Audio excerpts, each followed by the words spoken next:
Welcome, dear Sangha, to our Serkhangma Prayer Commentary, Part 1, with our Venerable Khenpo Tenzin. We will begin today with the Yellow Garchen Institute Prayer Book, with page 4 and page 5, opening prayers. Until awakening, I take refuge in the Buddha, Dharma, and the Supreme Assembly. By the merit of generosity and other good deeds, may I attain Buddhahood for the benefit of all beings.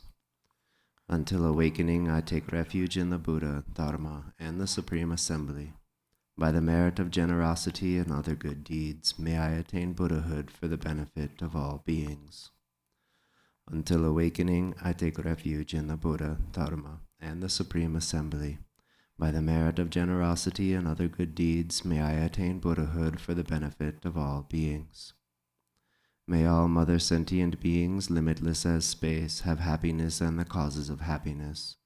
May they be free from suffering and the causes of suffering. May they not be separated from the happiness that is free from sorrow. May they rest in equanimity, free from attachment and aversion.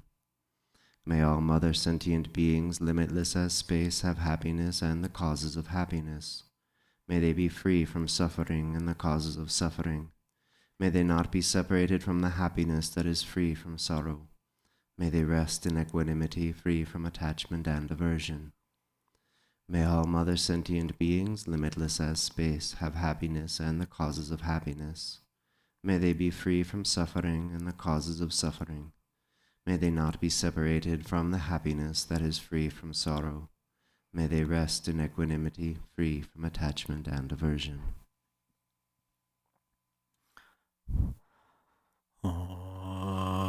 Dongwe doji shajer zonro jenjama do doja bonjamba zajer lombo davar jibak shakje jarbe jadungu zanzar dorje jenjen delo naro dam marba mala juje gambo ba pamodra ba jawan dogom Kajyo lama namje da jo je danandana zara damje da lama lava la ye je zo zo la zo yende nyam zung ala dindre tonjin de bege le zo da ge lo chi zon ro war zinje labdo so chi lam dun ro war zinje labdo so Lam Drua Zevara Zinja Labdo Zon Drua Ishi Zanja Vara Zinja Labdo Zon Kanga Denjan Revan Yon Gapa Meba Je Meba Cheba Meba Da Meba Hwa Meba Nro Meba Ta De Tu Me Donje Me Drupanya Je Je Dumba Tsoba Zanje Manach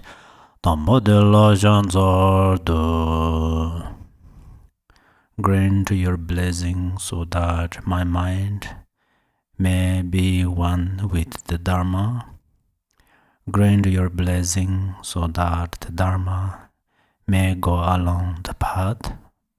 Grant your blessing so that the Dharma may be clarify confusion. Grant your blessing so that I may transform confusion into wisdom. Rinjin zava lama ji che kusong do je sin lam da da da ge ju lam pe da da ge timba dan sim jen je dong ja chin bon do para sin je lab do so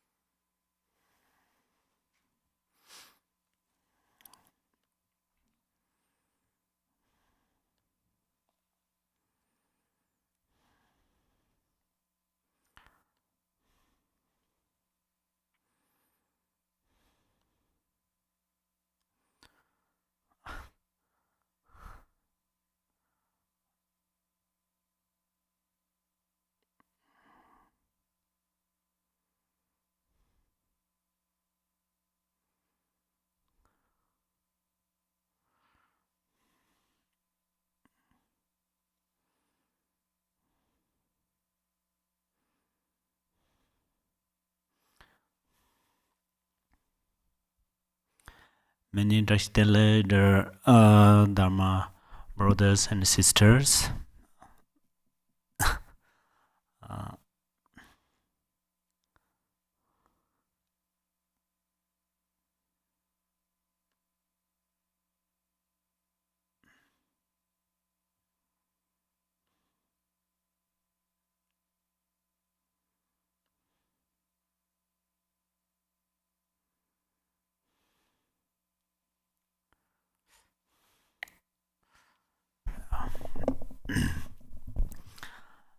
Today we will start the teaching on the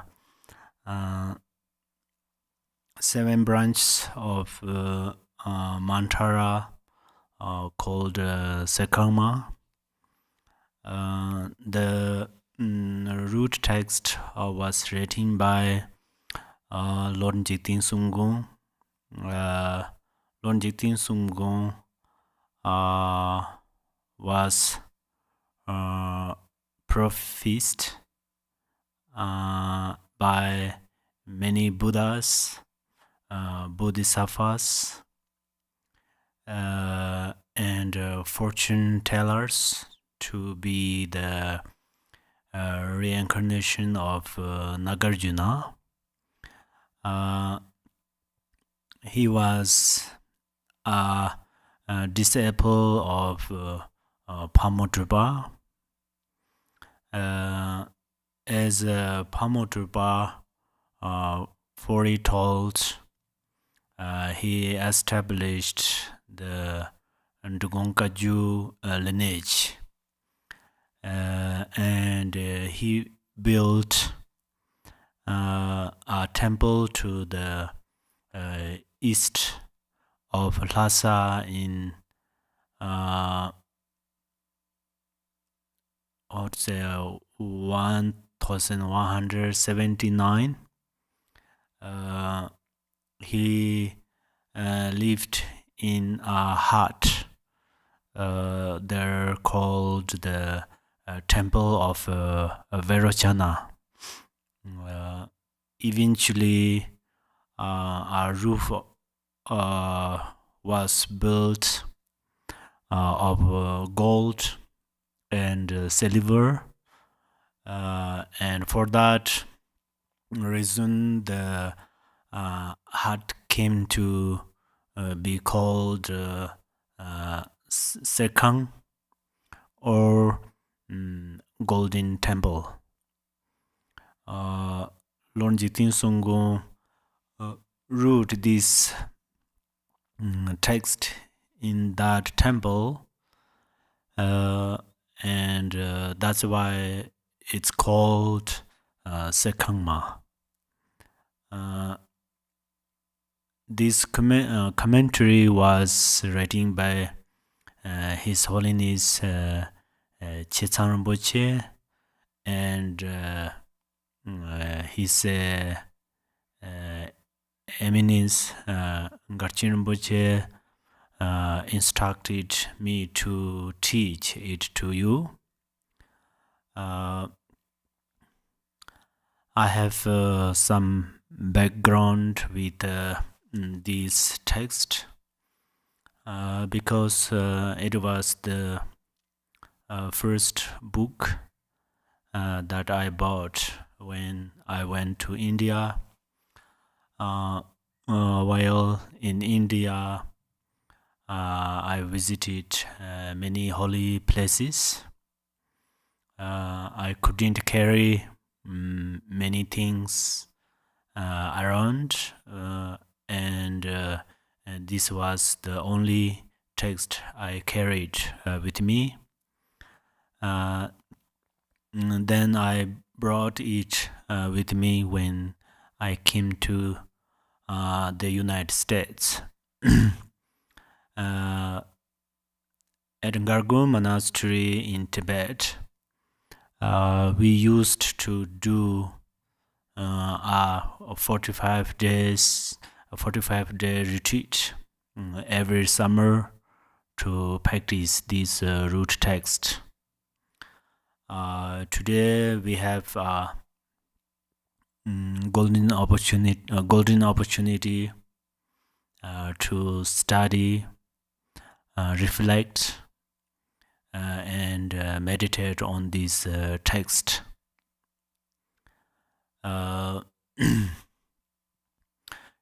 Usually we are spiritual masters give teachings and says you should do that, this, those, and disciples sometimes can't do it, but sometimes busy with different things. So what I think is, especially this Serkhangma text is a very special text. If we practice with this, we study. Study is including listening this teaching and giving teachings. But then we should reflect. We can reflect during the listening this teaching, but also we should meditate on there. Probably this could be retreat. So next few days or few weeks later, there are many. It will come many visualizations on there. So we should visualize, meditate step by step. So, however, we should study, reflect, and meditate on this text together. So if you continuously participate, I think it will be wonderful.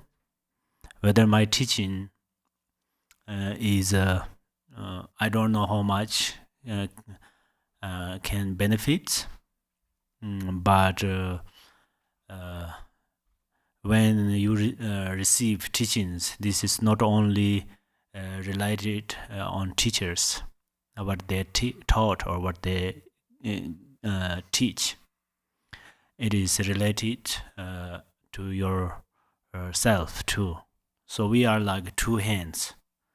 If we have to clip, then we need two hands. So especially Buddha Dharma is not only receive some blessings from teachers. The disciples also have to practice, reflect, meditate, and then our realization will increase. But without spiritual master, we cannot gain ultimate realization. So spiritual master is incredibly important, and also your practice is extremely important. So we will do together.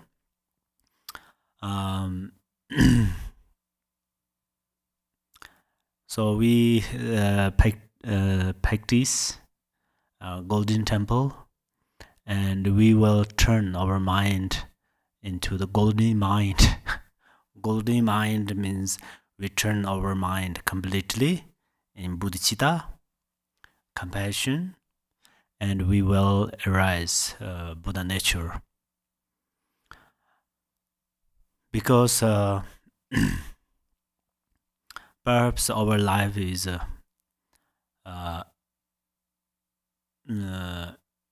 pretty long, because we can do lots of things in each and every year, each and every week.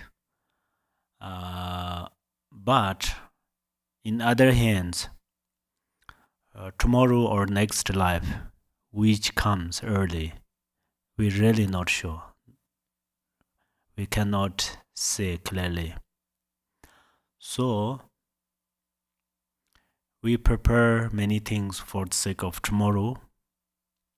And this is also great, especially if it benefits others, then this is a great activity. But we should prepare to become enlightened. We all have experience of samsara. Whether you are old or young doesn't matter. Male or female doesn't matter. Monks or lay people doesn't matter. We all have experience of samsara. We have ever to get sick. Sometimes we lose. Sometimes we find something. However, we all have experience of samsara. So we all, if you are working in the restaurant or you are practicing in the temple, I think same ambition, because you try to run away from suffering. You save money for the sake of happiness, and you practice dharma for the sake of happiness. So your our hope is same. But the different thing is, the different version. Dharma practitioners can see far away, because Dharma practitioners understand only money and outwardly activities cannot solve our problems. Sometimes they create it, sometimes they create more suffering. So Dharma practice, Dharma means tame our mind, or change our mind. Like satisfaction, compassion, loving kindness. So then finally we will completely liberate from the ocean of suffering. I'm not criticize someone who saved money. This is also important, because through that money, for example, that money make greatly benefit to others. I rejoice that part. But be honest, in the reality, if you save money for 1 month, running for the money, after 1 month, I think your desire more increases, and your competition more increases, and then jealousy and so on, and then peaceful mind runs away, disappear. But if you practice Dharma for 1 month properly, after 1 month, your mind change, and you will find a new kind of peaceful mind. You will find happiness. So there are a big difference. So Buddha means the form of happiness, genuine happiness. So, but you know, right? Everybody knows, because you all have Dharma knowledge. All the Dharma brothers and sisters have a great Dharma knowledge. So I don't want to talk too much about the benefit of Dharma. Sometimes it little benefit to if I talk a little bit about that, it will remind you. Otherwise, you already know. But then,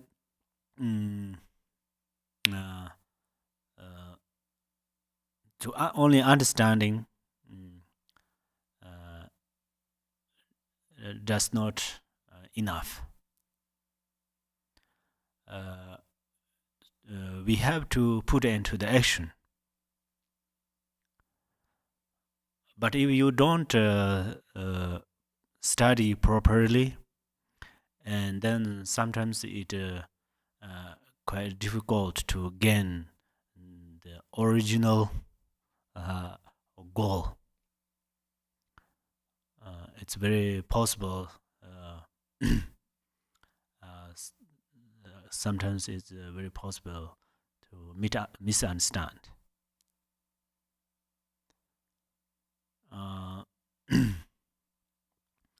So, however, we will practice, study, reflect, and meditate on this text together. The 7 branches are common in the Suttarayana, but this is unique in the Mantarayana. The Suttarayana version of the 7 branches is a central practice of the Kadam masters. Kadam masters let you know Gamboba was also a Kadam master.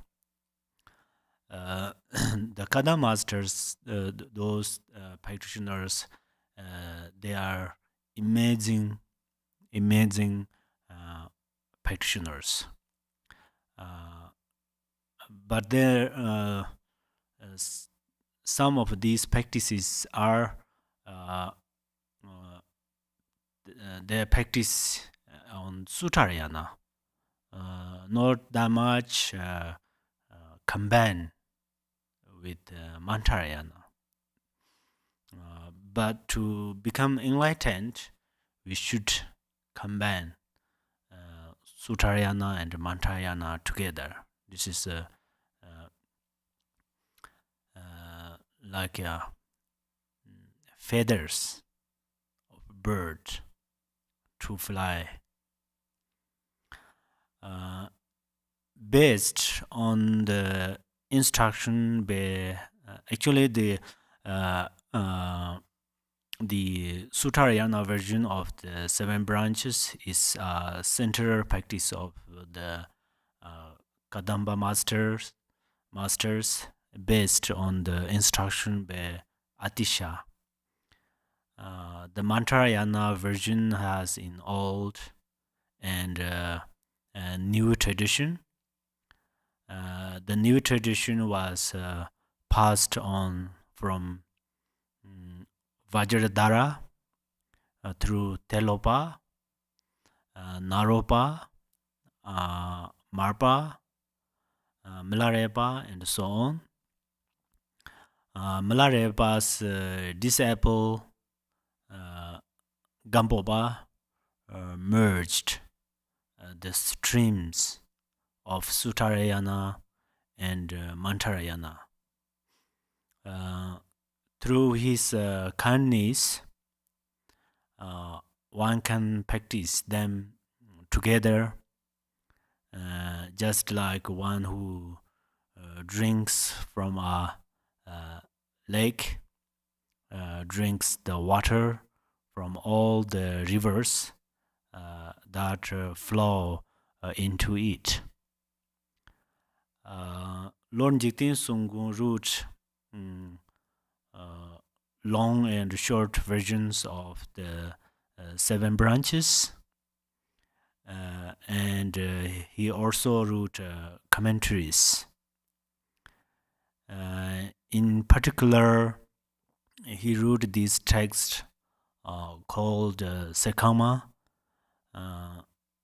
He said, I am a yogi of the practice of the 7 branches. The main reason that the Serkhangma is unique is that it is practiced through the view of Mahamudra. This means that we have to meditate on it. Also, we must integrate the Mahamudra view with the practice of the 7 branches.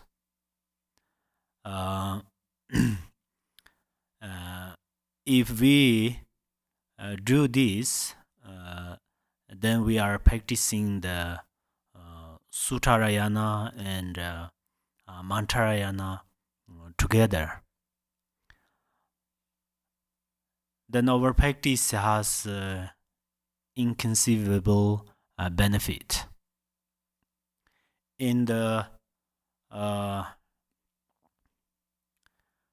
Tava Prakasha, the Sanskrit name, the sutra which explains the essence. It says, Sharuputara, someone may listen to the Dharma for many eons. But if someone meditates on the essence for one moment, the merit is vastly greater. In the Sutra of expanding realization, it says someone may dedicate their life to the beings in the three realms. But for someone who meditates on this samadhi for even a moment, the benefit is much greater. Whoever relies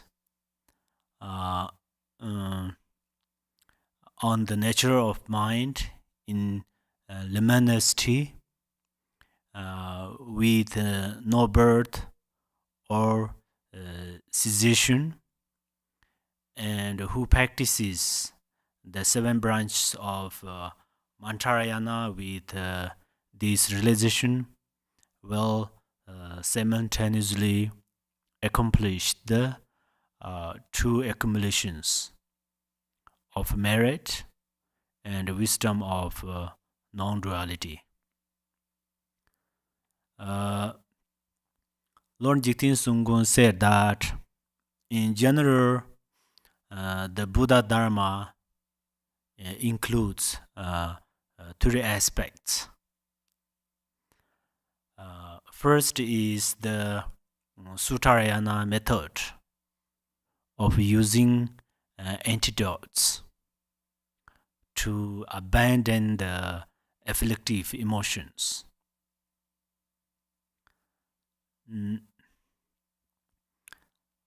Second is the Mantarayana method of transforming the external environment into a mandala or a palace. The beings within into gods and goddesses, and food into nectar. Oneself transforms into one's Yidam deity, and afflictive emotions transform into wisdom. Third is the realization of the Vajrayana vehicle. In this method, there are no phenomena to adopt or to abandon, nothing to transform. All phenomena are the miraculous display of mind. The mind has no birth or cessation. It is just luminosity. Here we are going to study the second and third aspects of the 7 branches of practice. That is transformation and the realization of the Vajrayana vehicle. the main practice is the Dharma, and by practicing the 7 branches, we practice the 84,000 teachings of the Buddha all together. Although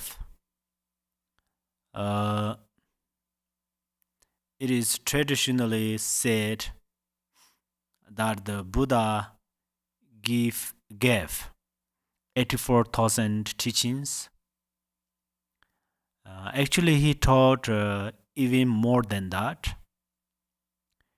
If we live for 100 years,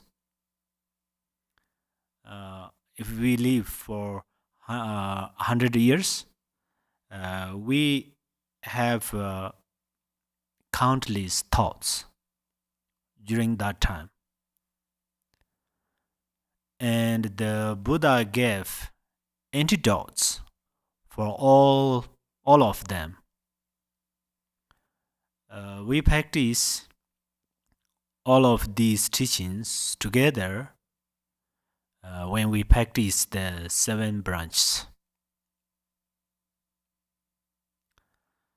The 7 branches are making prostrations, making offerings, confessing non-virtue, rejoicing, requesting, the turning of the wheel of Dharma,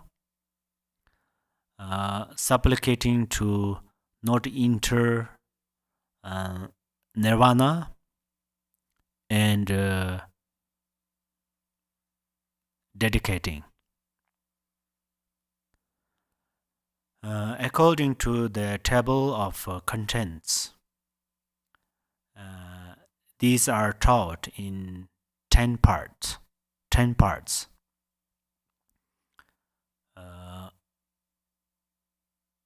First is seeing the kayas. These has 2 parts.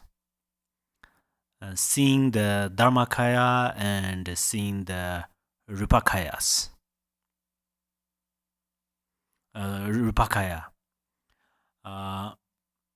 We will begin with the first part, seeing the dharmakaya. The root text says, I gaze upon the Supreme Self-Erasing Lama, seated on the immutable table.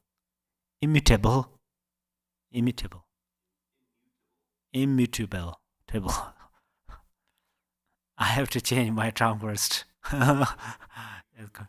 Immutable, spontaneously established throne. Here in the mandala of paramoduli pure mind, as it is in the supreme palace of all victorious ones of the 3 times. We have to visualize our Guru with the 4 kayas. The dharmakaya Guru is inherently unborn. The sambhogakaya Guru is non-abiding. The nirmanakaya Guru is unceasing. The Sobhavikakaya Guru is unproduced. The 4 kayas of the Guru radiate as the 5 wisdoms.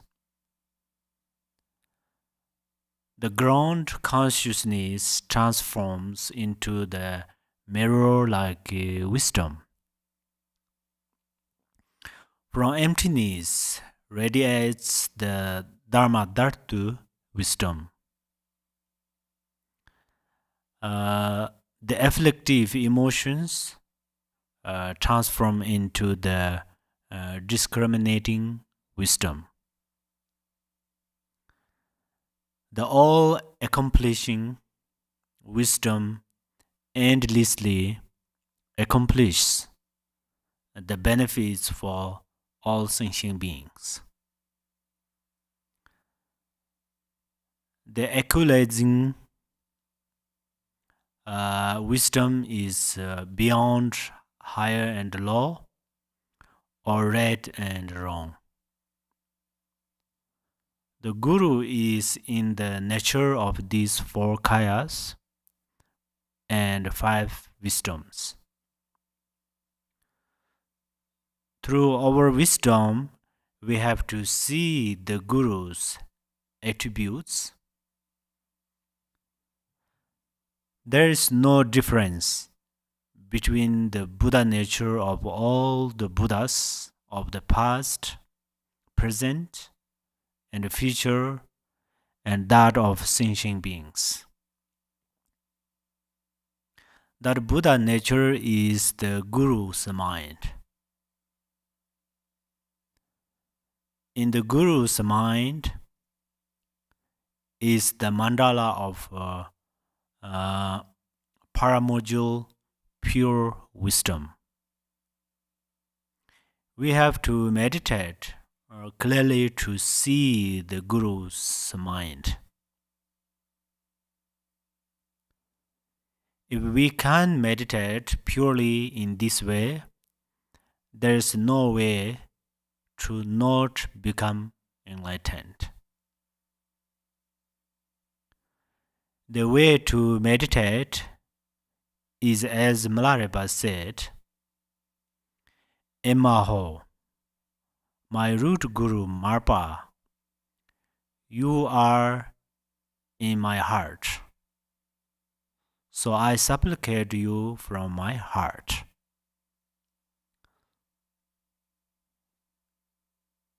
I supplicate you again and again. You and my mind dissolved into non-duality. And that gives rise to great bliss.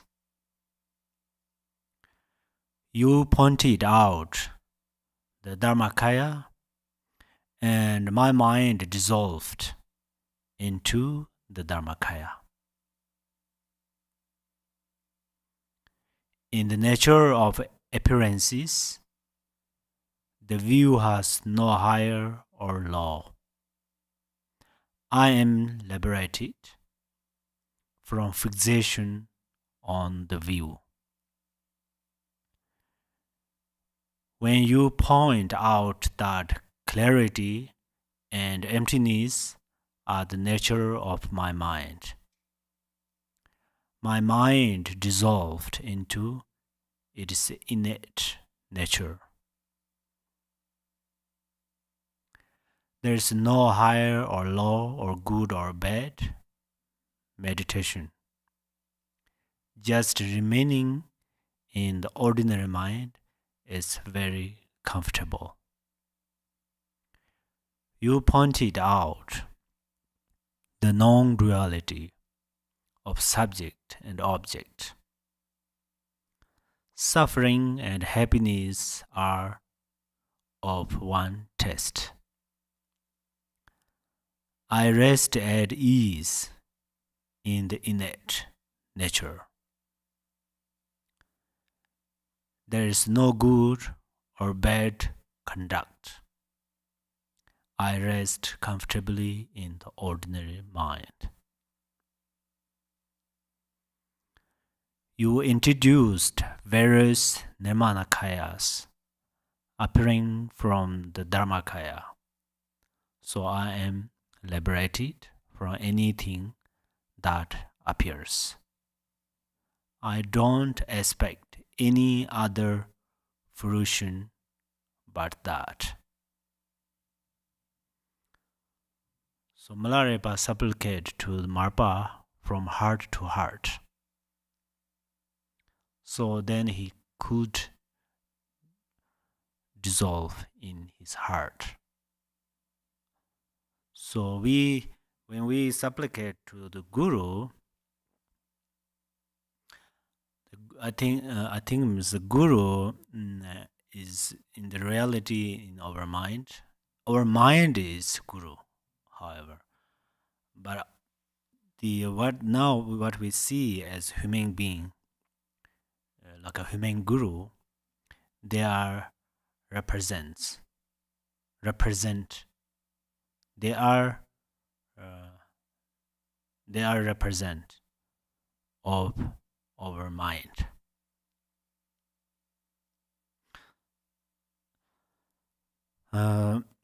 The key point for realizing the Guru as dharmakaya is devotion. Without devotion, we cannot gain this realization. Even when we have devotion, we still may not see the Guru as dharmakaya. That is because we have to dualistic perception. We think the Guru is someone who wears yellow or red robes, and we judge what they eat or do or don't do. Then their actions make many imprints of dualistic perception in our mind. When the Guru displays pre-nirvana, we think that the Guru has really passed away, and we feel sad. With this perception, we cannot liberate from attachment and aversion, and we are sunk in the ocean of temporary happiness and suffering. As it says in the 7 verses of supplication to Tara,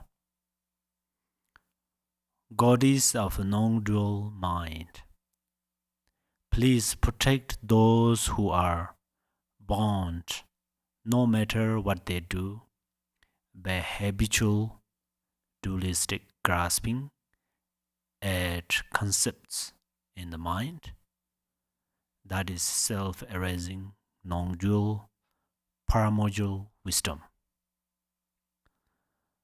No matter what we do, since we have dualistic perception, even though we may have some higher realizations, we become fixated.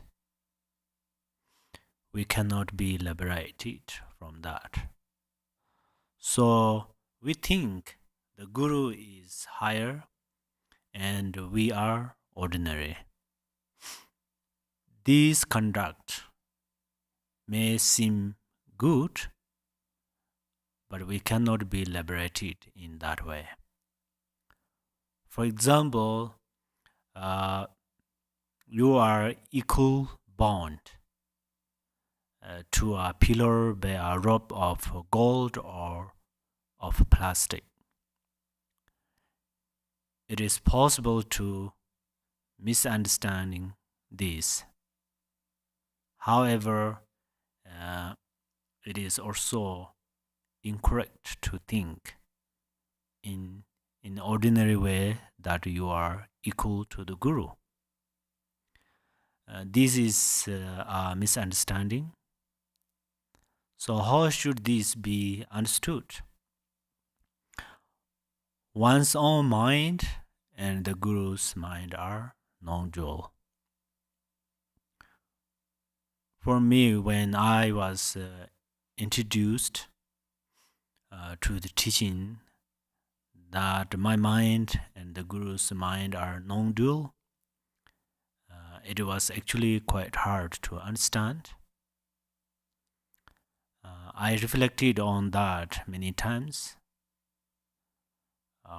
What we have to realize is not that the Guru's mind is one thing and mine is another, and then they somehow mixed. It is not like that. The actual meaning is that inherently there is no difference between our minds. It's like space in two different containers. When we realize the nature of our mind, then this is our Guru, the Dharmakaya Guru.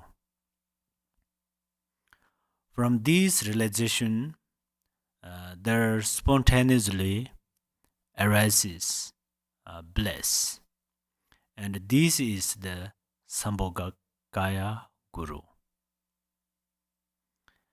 At the same time, there arises luminosity, and this is the Nirmanakaya Guru. In the relative truth, overview is the Dharmakaya Guru, meditation is the Sambhogakaya Guru, and our conduct through bodhicitta and compassion is the Nirmanakaya Guru.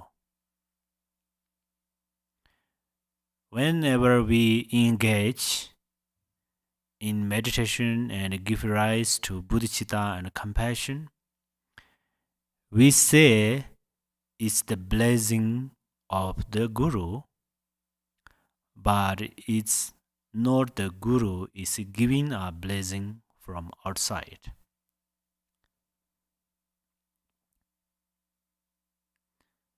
It's actually our own mind, our inner Guru. We often recite mind for Mother Goddess,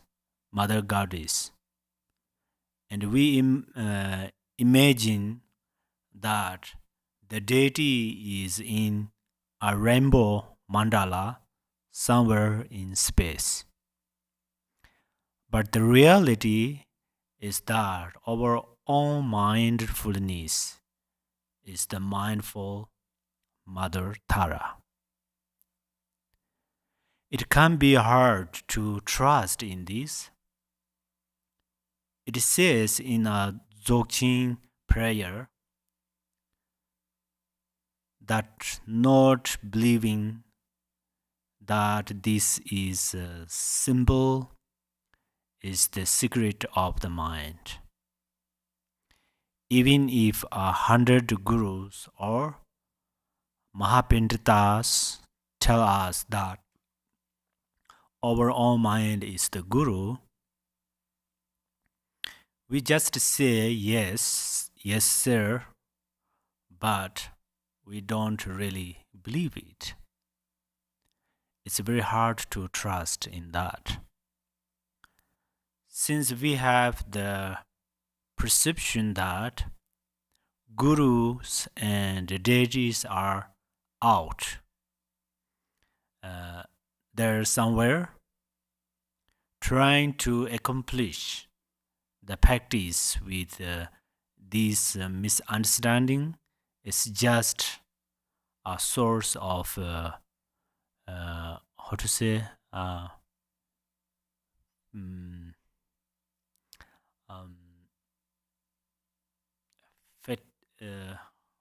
what is that, fatigue,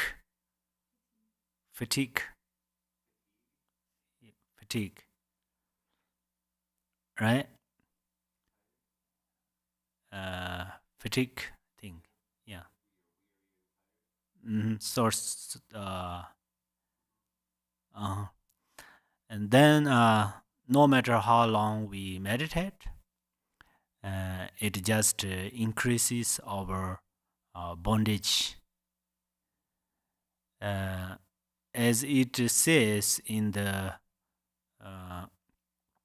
Dzogchen prayer, the definite affirmation that everything is my mind is the profound, ultimate meaning. May I realize the suchness which is difficult to characterize. As all elaboration is pure from the beginning, the extreme of existence is giving up.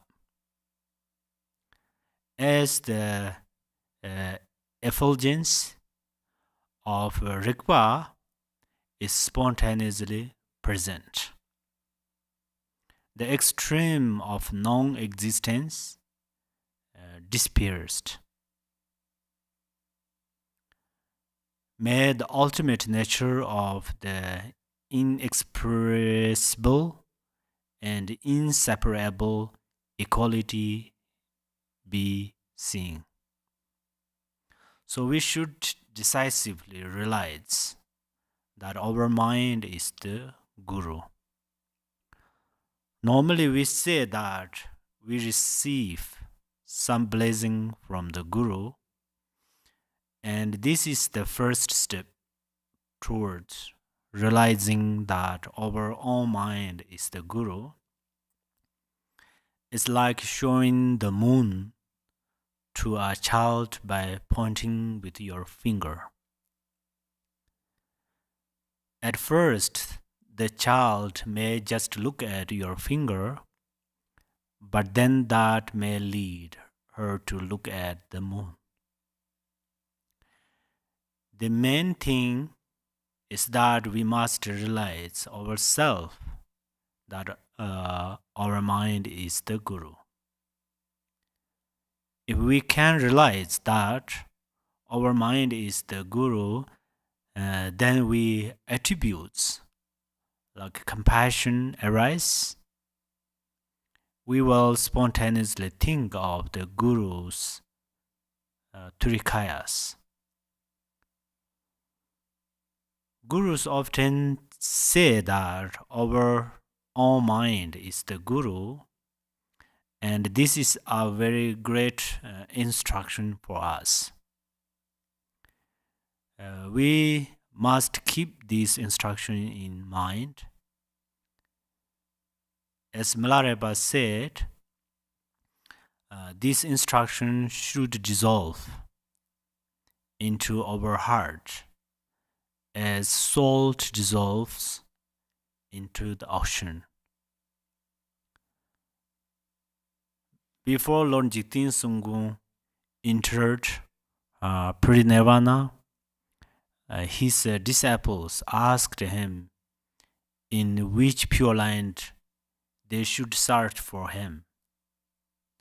He replied that he had no need to enter a pure land, and that he would be in the pure land of their minds. These various appearances are all unborn, unceasing, and non-abiding. As the great Mahasiddha Saraha drank Chang from his Kapala, he saw the reflections in the Kapala and realized that all appearances are illusory. He said, "Whatever I see in front or behind or in the 10 directions, no, I am no longer deluded by them. I have nothing to ask anyone." He realized that primordially pure mind. Lord Jigten Sungkung also said, the yogi who realizes the nature of thoughts realizes samsara as the great bliss of dharmakaya.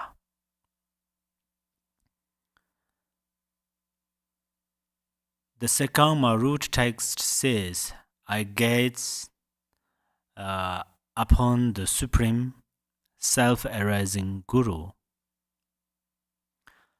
There are three ways of gazing according to interdependence. The outer Guru is the Guru that we see with our eyes. The inner Guru is the object of visualization in our mind. And the secret Guru is our Vajra body. When we meditate on the Vajra body, this is our Guru. We have to be mindful of our mind, which is the Guru. It's not that we make our mind into the Guru. Our mind is inherently the Guru. And that is what we have to realize through meditation. Gampopa said that devotion is the head of meditation. So we first have to develop our devotion towards the Guru. As it says in the fivefold Mahamudra, if the sunlight of devotion has not dawned upon the Guru's four kaya, snow mountain, the following river of blessings will not come. So persevere in this mind of devotion. So we have to develop devotion first. Even if bodhicitta, compassion, and other virtues, thoughts arise in our mind, we should regard them as blessings from the Guru. Second, we have to develop pure perception towards the Guru, no matter what Marpa did. For example, Milarepa saw it as the Guru's enlightened activity. Milarepa's samaya with Marpa was completely pure, and no obstacles arose to his realization. If we see the Guru as an ordinary person, then we receive the blessings from an ordinary person. If we see the Guru as the Yadam, then we receive the siddhis from the Guru. If we see the Guru as Buddha, we receive the Buddha's blessings. It is very important how we see the Guru. Milarepa said that from emptiness arises the dharmakaya, from clarity arises the sambhogakaya, and from bliss arises the nirmanakaya. These all related to how our mind perceives the Guru. To see the Guru as dharmakaya, we must look at our mind. The natural state of mind is the Guru, and this is what we must realize. So how to realize this? It is no different from meditating on Mahamudra. We have to realize the natural state of our mind beyond concepts and to rest in this state. As Milarepa said, I, the yogi Milarepa, look nakedly and see the essence. What I see is beyond concepts. What I see resembles space, free from motion, resting. Still, I realize the true nature. Are the things that are empty? Their empty essence is what I realize.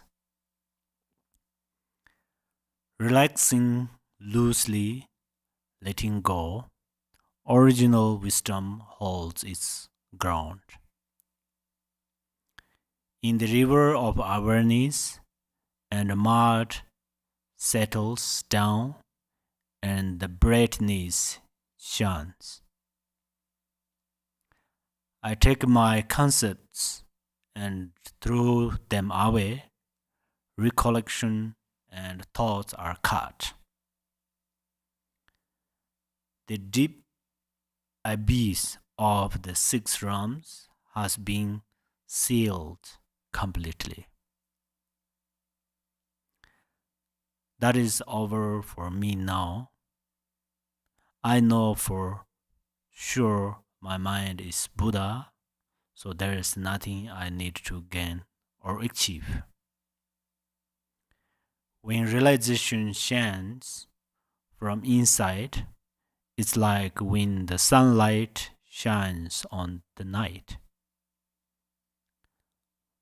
All my thoughts, the whole collection, and disturbing states of mind, without effort, in their own place, disappearing and now gone. Okay.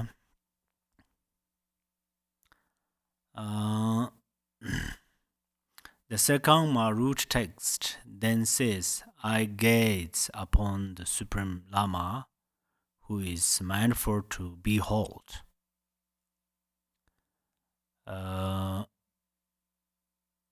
instant I behold that great bliss of Dharma Dhartu, I cross the vast ocean of samsara and river at the blissful pure line, pure ground. So what is the benefit of realizing the Guru as the four-kaya and of seeing the Guru as our paramoja pure mind?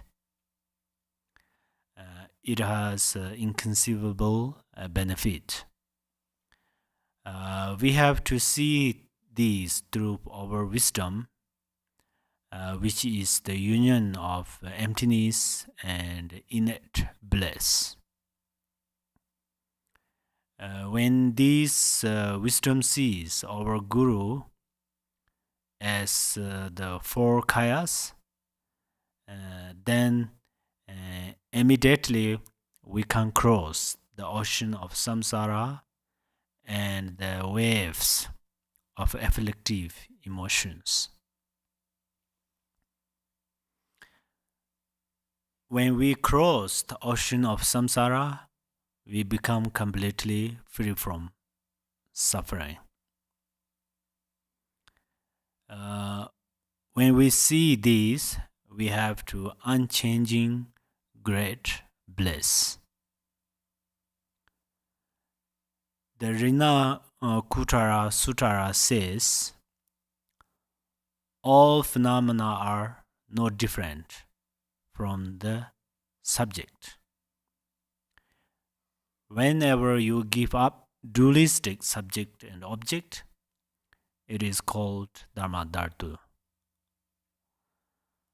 Lord Jigten Sunggung also said, don't perceive that this is the subject and this is the object. When you realize the union of subject and object, this realization is emptiness. From this emptiness, all the appearances arise. If you realize this, then you will have no fear. The He Vajratandara says, when we dissolve all the gross and subtle thoughts into the Dharma Dhatu, then we spontaneously realize the ground of great bliss. At the same time, we are liberated from the prison of samsara.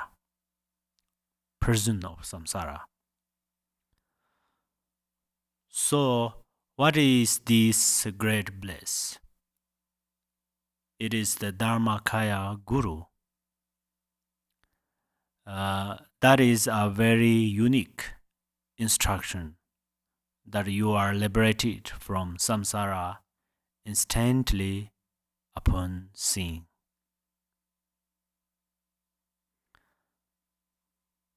The Serkhangma root text says,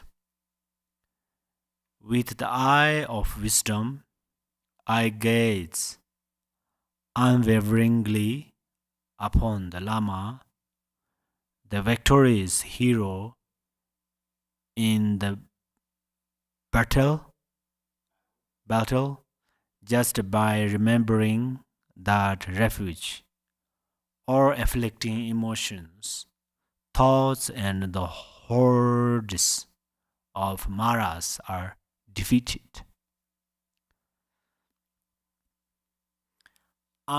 Unwaveringly means with mindfulness. The Guru is the victorious hero in the battle. The Dharmakaya Guru is the real protector. What protects us is realizing the Guru as Dharmakaya. Then we are liberated from all the chains of grasping and dualistic perception. Being mindful means that we have to habituate this meditation to familiarize ourselves with this practice. Then, whenever we focus on the Dharmakaya Guru, we will be liberated from suffering. If we can recall, give rise to the realization of this meditation on the Guru as Dharmakaya, then the Sambhogakaya Guru and the Nirmanakaya Guru will spontaneously appear in our mind of paramodule wisdom.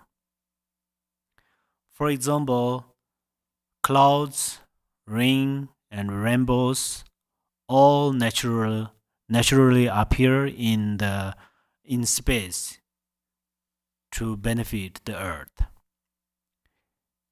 In the same way, when we gain the realization of the Dharmakaya Guru, then the Sambhogakaya Guru and the Nirmanakaya Guru will spontaneously appear to bless us. To gaze unwaveringly means to decisively realize the Guru as Dharmakaya. Otherwise, our devotion will be wavering and will not accomplish our wish. Many wrong views may arise towards the Guru. If our devotion wavers, then the Guru's blessings will be like the weather, sometimes raining and sometimes not. This doesn't mean that the Guru has less compassion or blessings. It's really related to our own devotion and realizations. For example, when humans create pollution, global warming increases through interdependence. Here, according to the ultimate truth, a hero means one who realizes the view. One who realizes the view has no fear, according to the relative truth. Hero means one who has bodhicitta.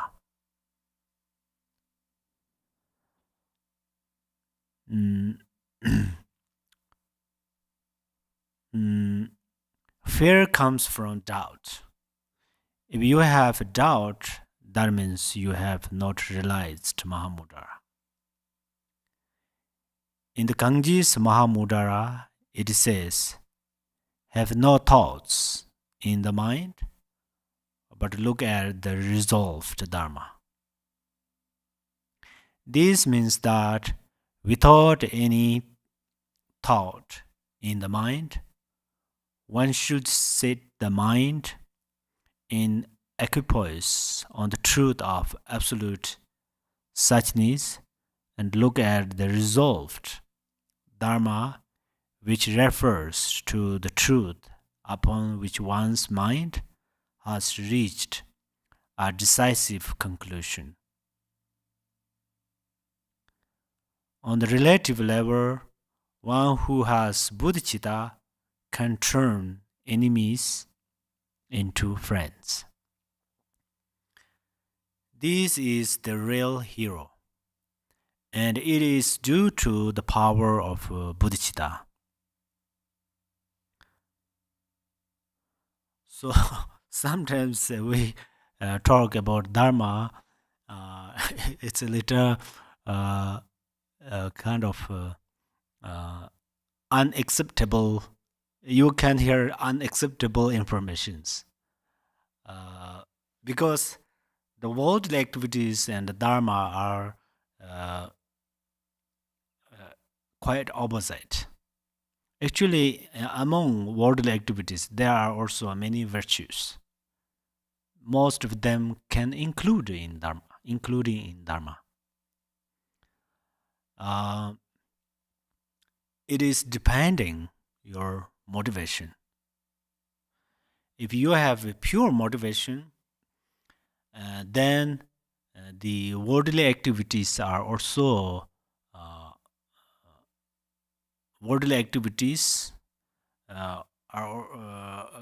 benefit to mother beings. So we what to say?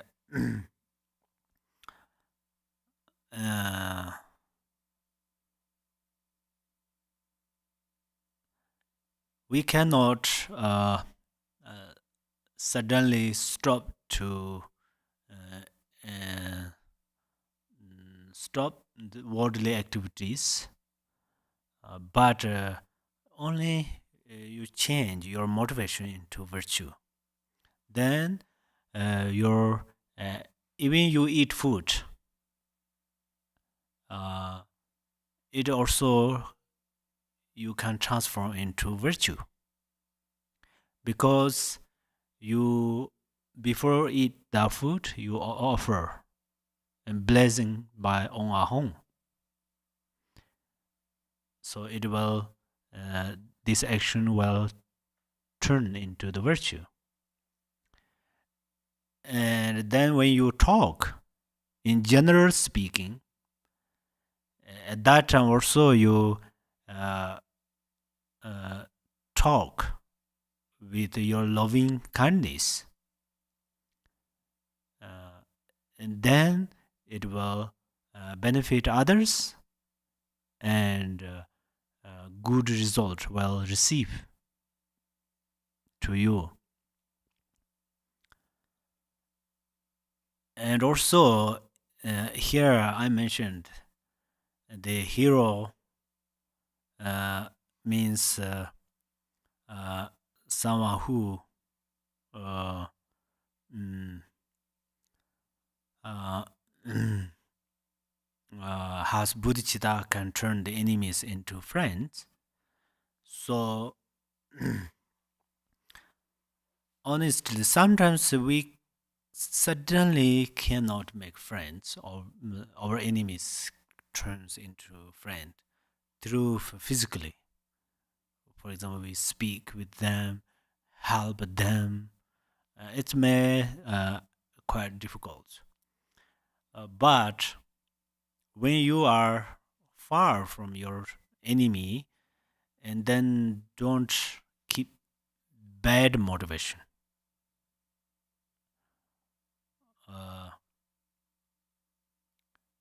It well possible if your enemy is too much harms to you, destroy to you. Absolutely, it's possible you will against that. You will reply, but that action is not dharma, but in the worldly uh, uh, activity, or when we are in the samsara, it's quite hard to practice stoning, taking and giving. But you try as much as possible to keep tolerance, or keep bodhicitta, and try to fix your own mind. That is what we can do. And then slowly will progress your experience, and then you can easily turn your enemies into friends, because our enemies help us to increase our patience,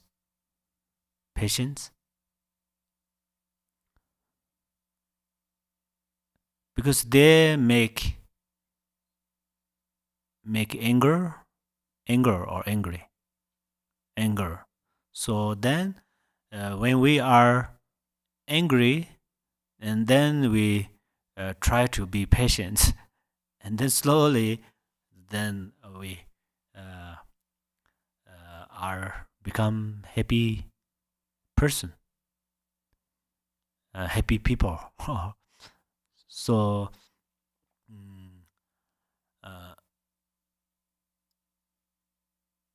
but it is depending with the practitioners, how much your experience you have, um,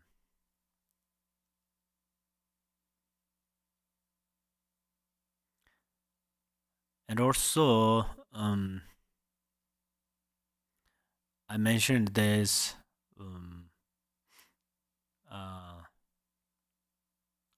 Since we have a doubt, then we cannot gain realization of view. So this means also, perhaps you misunderstand there. Oh, I have a doubt, so I don't have view, and maybe you will give up. So this is also misunderstanding.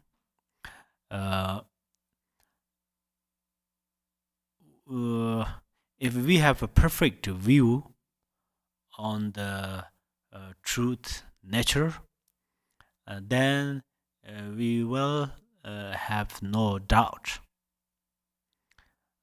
That for sure. For example, the fire is hot, so we understood it. So then we will not touch on the fire, because the power of understanding. Similarly, if we have a higher view, then we will not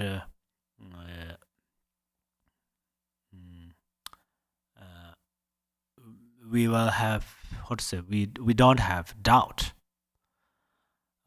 But if we don't to completely gain the view, but sometimes we have a little experience about view, but still we have doubt. There comes in what is called that? For example, I think the karma never betray to us,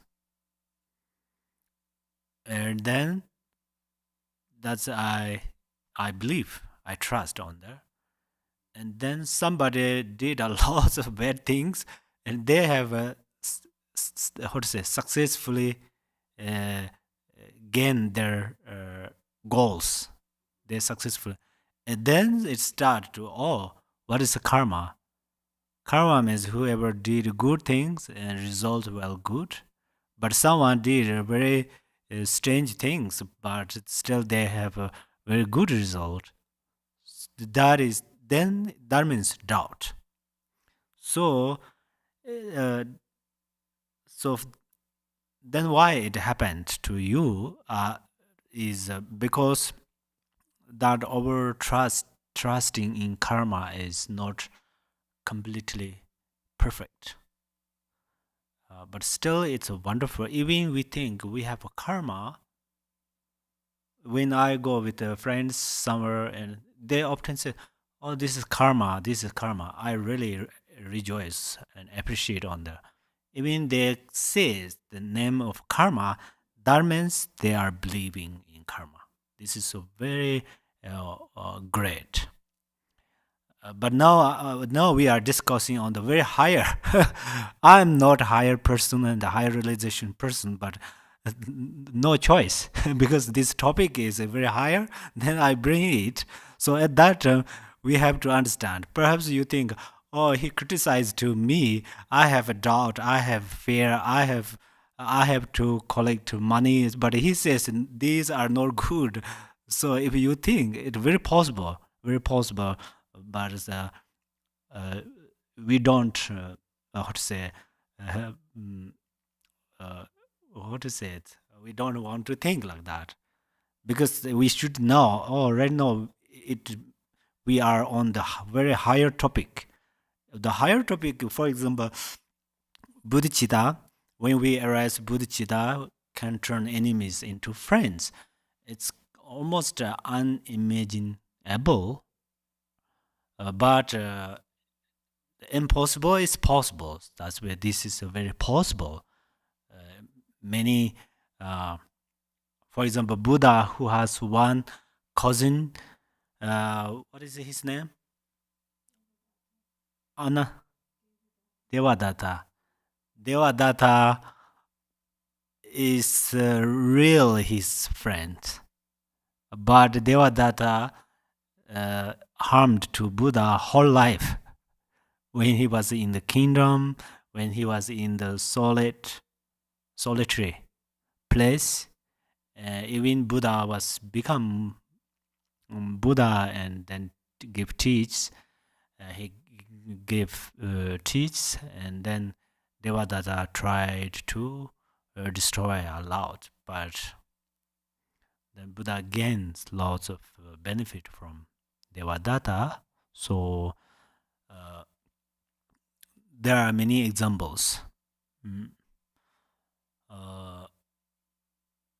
Sometimes you have some enemies is physically, I mean, quite hard to speak, communicate, and say something nicely and stay together. Probably it's not easy.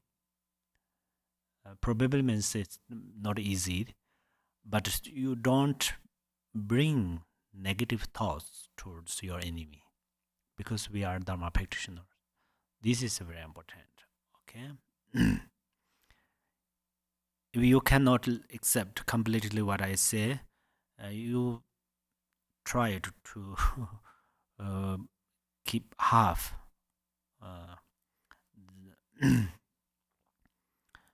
So, however, we are going to become hero, right? Our real enemy is grasping. Or grasping is real enemies. Do you think like that? I think we should think, because according to this grasping, then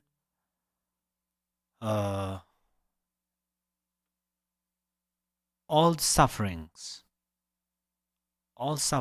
occur in our life. Suffering of birth occurs from grasping. Suffering of sick occurs from grasping. Suffering of death occurs from grasping. And then hungry, thirsty, and lost, have many enemies, less money, less healthy, less power, less knowledge. All of these things are related grasping. So the main enemy is grasping. If you decisively trust in this, the power of this trusting, you will start to against to your grasping, or you will start to reduce your grasping. How to reduce your grasping is in the relative level, bodhicitta is the best.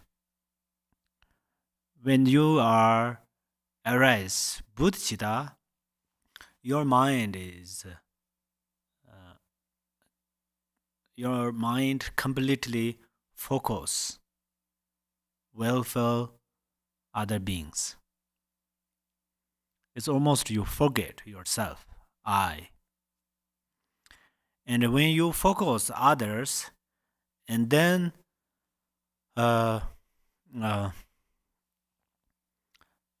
your mind and, for example, your mind and your body or your feeling has not contact at that moment. And then if your mind and your feeling has no contact, and then that moment uncomfortable feeling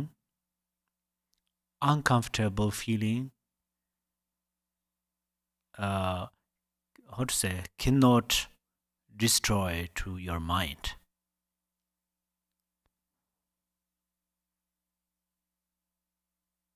It is like if we are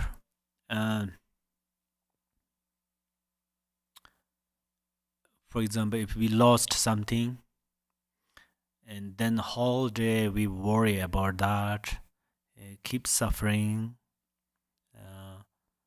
whole day, but then in the night we sleep for few hours. At that time, this is we don't have that suffering. So that means we forget that suffering when we were sleeping. When we are sleeping, at that time we forget that suffering. Similarly, we focus to others, and then we forget I and ourselves, and then we have less suffering. So we have a different kind of suffering, and any kind of suffering occur, we try to arise bodhicitta and think others. this is a very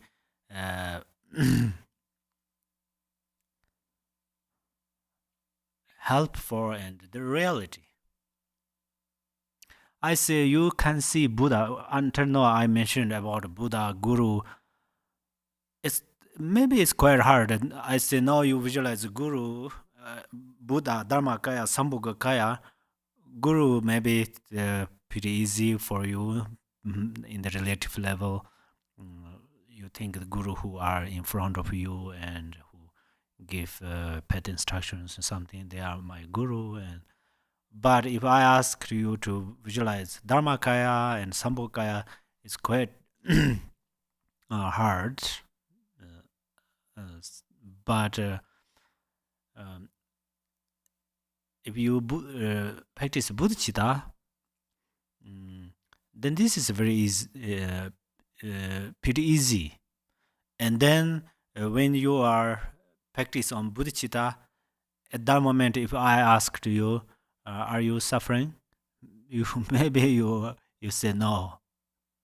Before you start to meditate on bodhicitta, at that time you are suffering. Someone interview with me, for example, and they mentioned I have lots of this problem, that problem, those problems, and then let us meditate a little bit bodhicitta, and we meditate. The moment of meditation, still, are you right? Are you suffering? And they say no. So this means the power of bodhicitta. So bodhicitta is you don't want to practice on bodhicitta. You don't want to gain very high realizations. Bodhicitta means loving kindness. So then you turn your mind into the loving kindness. If you love others, that means you love yourself. So, if you can help others, that means you help by yourself. Then, in the ultimate level, actually, how to we conquer the Mara of grasping is wisdom. Paramajor wisdom. The wisdom, paramajor wisdom purifies the root of grasping.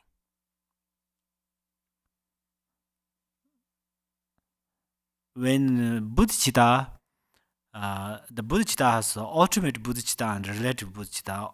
Relative bodhicitta, ultimate bodhicitta, and paramajor wisdom are same.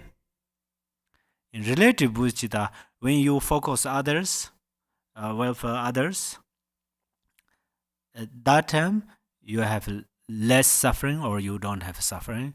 But after you stop to focus others, then your suffering comes back. That means it cannot purify root of grasp, root of problem. But ultimate bodhicitta or paramajor wisdom, it purifies root of the suffering. And then it will never come back. The suffering never comes back.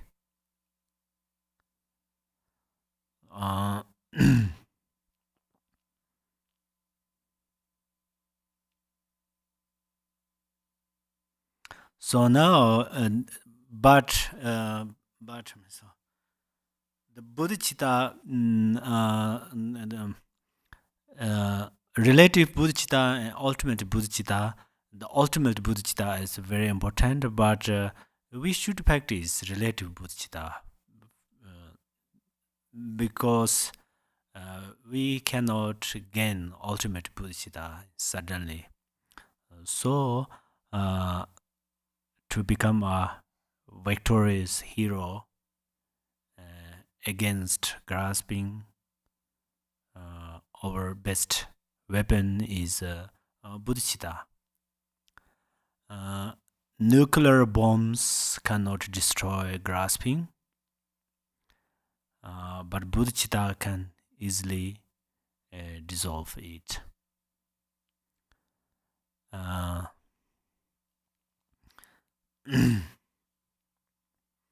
Then the view completely explodes all grasping and dualistic thinking. Bodhicitta and the view are our gurus, so we have to gaze unwaveringly upon these gurus with the eye of wisdom. We need the eye of wisdom because if we gaze with ordinary wisdom, we will have dualistic thinking. With the dualistic thinking, we have fixation. Even if we have some small realization, we will fixate on it. When we fixate on our realization, we cannot see the dharmakaya guru directly. Why? Why we cannot see? If we have fixation, then why we cannot see dharmakaya guru? Because we cannot relax in nature. We cannot relax or we cannot rest in nature's state of mind. Because fixation holds our mind. Fixation is also part of grasping. When we have this fixation, then we have imprinting of grasping. So, what is this view? What is our meditation? How can we gain this view through our conduct? And what is the fruition? We have to know these four things. In the Ganges Mahamudara, it says that transcendence of all subject and object is the supreme king of views. Non-distraction is the king of meditation. No deliberate action is the king of conduct. When there is no hope and fear, the result is realized. When practicing the truth of the view, meditation and the conduct are measured in this way. If one attains the realization that transcends all external objects of perception and the internal perceiving subject, that is the king of view. Sustaining that truth without distraction is the king of meditation. Both of these transcending the acts of striving and seeking is the king of conduct. One who has realized view, meditation, and conduct in this way has neither hope for a higher state of Buddhahood nor fear of falling into the lower realms. That is the realization of the result. The root text says, the hordes of Maras are defeated. What are maras. Sometimes people think of things like dead bodies coming in the night and so on, but that is being deceived by grasping. The real maras are our afflictive emotions. Since we grasp at this ordinary body as in I or my body, we experience sickness, suffering, and death in relation to this body. We serve this body all the time, and we are distracted by that. Then, in the end, our body betrays us and dissolves back into the elements. When we were young, our parents took care of us, and as we have grown up, we take care of our body 24/7. It's easy to see how much care we put into that. We can't even endure being pricked by a thorn. Although we don't like our negative emotions, they will continue on into our next life. Our body, however, won't come into our next life. We talk of four maras, but they all arise from clinging to our body. So we have to purify these maras. Clinging to this body gives rise to grasping at mind, and we accumulate karma. These karmic results never betray us. We take care of this body with the clinging and grasping, and all suffering comes from that.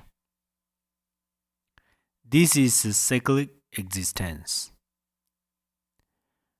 We can't scare off the maras through wrathful face and actions. For example, when Milarepa met a demon,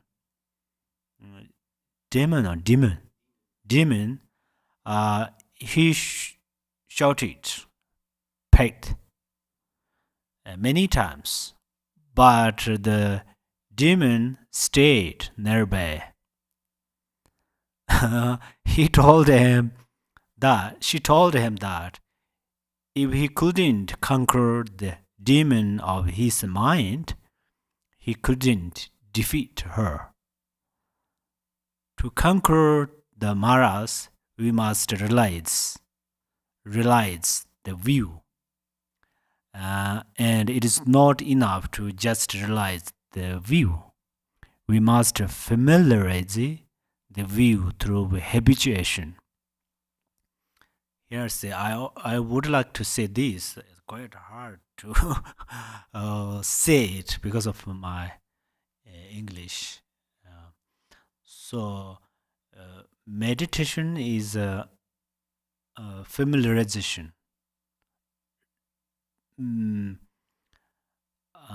Usually, if we can meditate for 5 minutes, this is amazing. I like to meditate, and whoever meditate, I rejoice.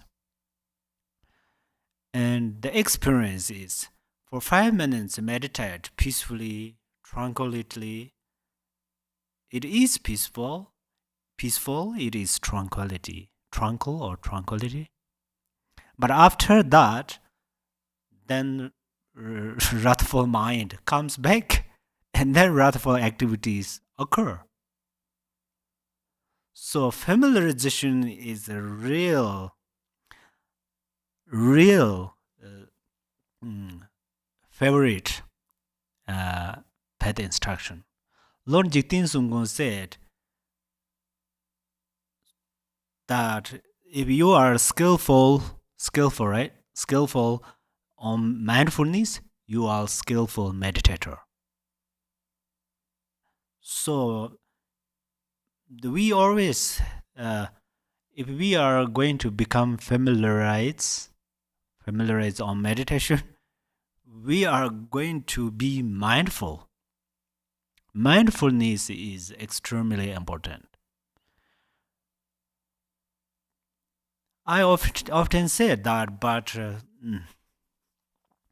I don't know, you agree that or disagree? Either okay, you agree that or disagree. For example, we work Kora in the stupa on the daytime. Behind the stupa, there are many birds. They eat eat foods, seeds. If we are mindful that, behind of their birds eat food, the best thing is I'm going to step very softly. But they have lots of scared, right? The birds, they are very sensitive. They pick up one seed and look up, down, right. So lots of, so that's why there are no way. However, they run away. But mentally, recitation or out loud, recite mantra for them, or just generate compassion to them. So whenever you went to the Kora, it greatly benefit, because this beneficial comes from mindfulness. Sometimes what happens is we just go to Kora, we forgot there were birds.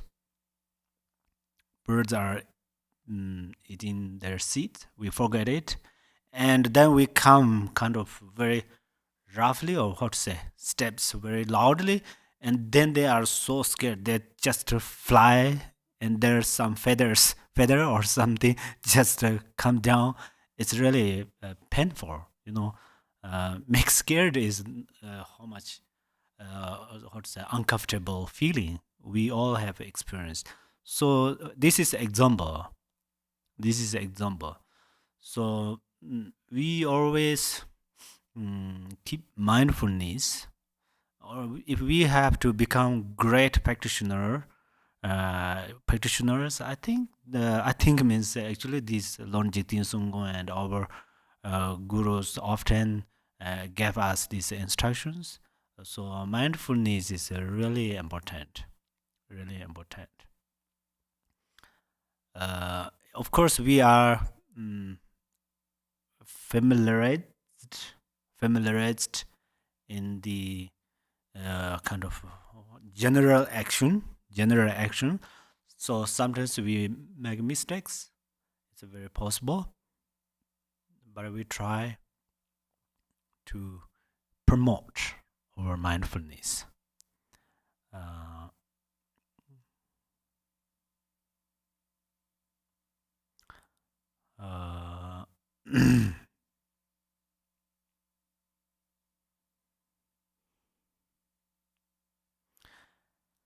As Lord Jigten Sunggon said in the garland of blazing, wishful feeling gems, first one's own awareness is realized to be devoid of the extremes of elaborations. By the power of habituating that the phenomena of samsara and nirvana are realized as unelaborated core emergence, none other than one's own nature. This paramodure wisdom of non-duality is utterly devoid of dualistic perceptions of meditation and post-meditation, pacified and birthless from primordial time, it lies spontaneously present. If we think of the body as ordinary and meaningless, we cannot purify our grasping. In the garland of blazing wish-fulfilling gems, it says, the colossal Mara of the aggregates of suffering is purified by meditating on it and attaining stability therein as embodiment of the Dharmakayas. Splendid with the measure and manner marks. Attachment, aversion, and all afflictions are abandoned gradually by the three vows. The obstacles created by external maras are abandoned through the application of bodhicitta. The vicious lord of death also becomes self-purified when luminosity is attained through devotion to the sublime Guru. So we can purify the maras through the realization of the Dharmakayas. Okay, today we will, it's time's up, right? Yeah, so today we will stop here, and next, what? Thursday we will continue. Okay, thank you very much for joining us. I deeply rejoice, and let us dedicate through our bodhicitta. Chanchu senjo rembo je ma je ba nan je je ba nyam ba me ba yang gong ne gong de be wa jo. May bodhicitta, the precious and supreme mind, arise in whom it has not yet arisen. Where it has arisen, may it not decline, but ever increase, higher and higher. Thank you very much. Thank you, everybody. Please join us Thursday at 3 p.m. We're going to alternate Tuesdays 10 a.m. to noon, and then Thursdays at 3 p.m. to 5 p.m. That's Arizona time. Be well, stay safe, and see you soon.